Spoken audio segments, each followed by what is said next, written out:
မင်္ဂလာပါဒီဗီဒီယိုကတော့ Facebook Page ဖွင့်နေဗီဒီယိုဖြစ်ပါတယ် Facebook Page ဆိုတာဘာလဲ Facebook Page ဖွင့်ထားရင်ဘာတွေအားကချင်ရှိလဲမေးရရှိလာပါတယ်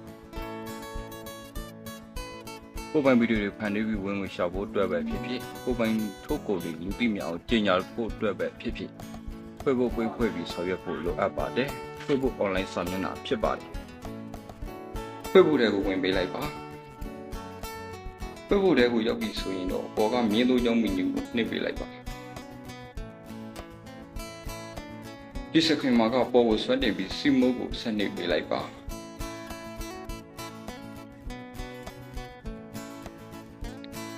ပိတ်ထဲကိုဆက်နှိပ်ပေးလိုက်ပါဒီစခရင်မှာကပိတ်ဖွဲ့ဖို့အတွက်ပေါ်ကကီရိုးကိုဆက်နှိပ်ပေးလိုက်ပါဒီစခရင်မှာကရွေးထားပေးပြီးဖြစ်ပါတယ်ဆိုတော့ scale ကိုနှိပ်ပေးလိုက်ပါဒီစခရင်မှာတော့ Facebook page ကိုရွေးပြီး nick ကိုဆက်နှိပ်ပေးလိုက်ပါ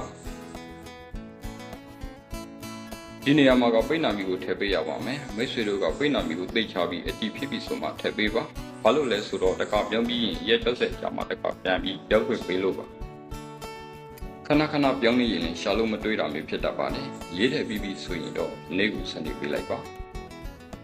ဒီစခရင်မှာကကိုဖန်တီးမဲ့အရာကိုရွေးပေးရပါမယ်ဂီတလားကြားမကြီးလားအလှပလား shopping လားစသဖြင့်ရွေးပေးရပါမယ်ဒီမှာဆင်ပီတာကိုရွေးထည့်လိုက်ပြီး page setting မှာပြန်ပြောင်းလို့ရပါတယ်ဂီတကိုရွေးထည့်လိုက်ပါမယ်ပြီးတော့ခီးကိုဆက်နှိပ်ပေးလိုက်ပါ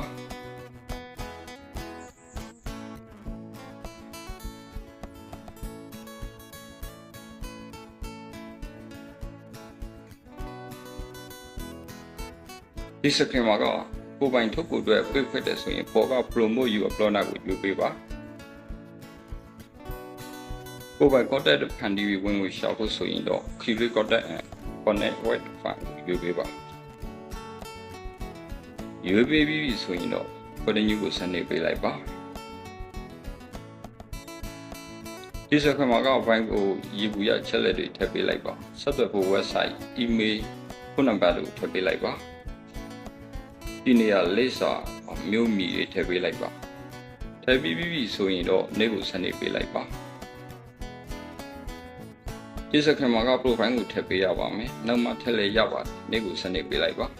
ကိုရ Facebook ကတငယ်ချင်းကိုဖိတ်ခေါ်လိုက်ပါဖိတ်ခေါ်ဖို့အတွက် select all ကိုနှိပ်ပြီးနေ့ကိုဆက်နှိပ်သွားပေးပါ invite ကိုနှိပ်ပေးလိုက်ပါ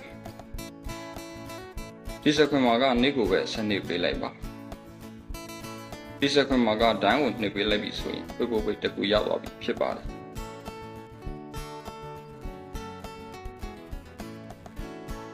0.0 follower page တစ်ခုရောက်သွားပြီဖြစ်ပါတယ် professional dashboard တွေကိုဝင်ကြည့်လိုက်ပါပေါ်က monetization ကိုနှိပ်ကြည့်လိုက်ပါဒါဆိုရင်တော့ပိုက်ဆံရှာလို့ရတဲ့ Facebook page အဖက်တစ်ခုရတော့ဖြစ်ပါတယ်အဲ့ခဲမှာ digital income Facebook page တစ်ခုဖွဲ့တာကိုတော့လိုအပ်နေပြီဖြစ်ပါတယ်မိတ်ဆွေတို့ဆင်ပြေကြပါစေ Thank you.